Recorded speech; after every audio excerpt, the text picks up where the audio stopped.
त्वामेकदा गुरुमरुत्पुरनाथवोढुं गाढाधिरूढ गरिमानमपारयन्ति माता निधाय शयने किमिदं बतेति ध्यायन्त्यचेष्टत गृहेषु निविष्टशङ्का तावद्विदूरमुपकर्णितघोरघोषव्याजृम्भि पांसुपटली परिपूरिताशः वात्यावपुः स किल दैत्यवरस्दृणावर्ताख्यो जहार जनमानसहारिणं त्वाम् उद्दामपांसु तिमिराहत दृष्टिपाते द्रष्टुं किमप्यकुशले पशुपाललोके हा बालकस्य किमिति त्वदुपान्तमाप्ता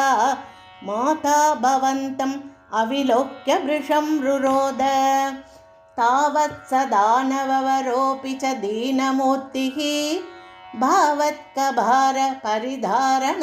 लूनवेगः सङ्कोचमाप तदनुक्षतपांसु घोषे व्यतायत भवज्जननी निनादः रोदोपकर्णनवशात् उपगम्य गेहं क्रन्दत्सु नन्दमुखगोपकुलेषु दीनः त्वां दानवस्त किल मुक्तिकरं मुमुक्षुः त्वय्यप्रमुञ्चति पपात वियत्प्रदेशात् रोदाकुलास्तदनु गोपगणा बहिष्टपाषाणवृष्टभुवि देहमतिस्तविष्टं प्रेक्षन्त हन्त निपदन्दममुक्षवक्ष सक्षीणमेव च भवन्तम् अलं हसन्तं ग्रावप्रपाद परिपृष्टगरिष्ठदेहभ्रष्टासु दुष्टधनुजोपरि दृष्टहासम् आज्ञानमम्बुजकरेण भवन्तमेत्य गोपाददुर्गिरिवरादिव नीलरत्नम् एकैकमाशु परिगृह्य निकामनन्दन्नन्दादिगोप परिरब्धविचुम्बिताङ्गम् आदादुकामपरिशङ्कितगोपनारी हस्ताम्बुजप्रपतितं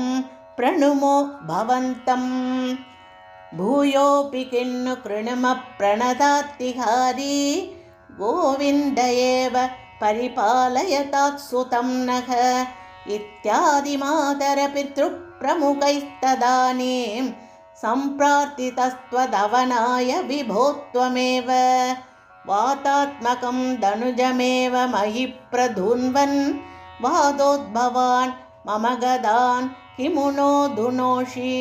किं वा करोमि पुनरप्यनिलालयेश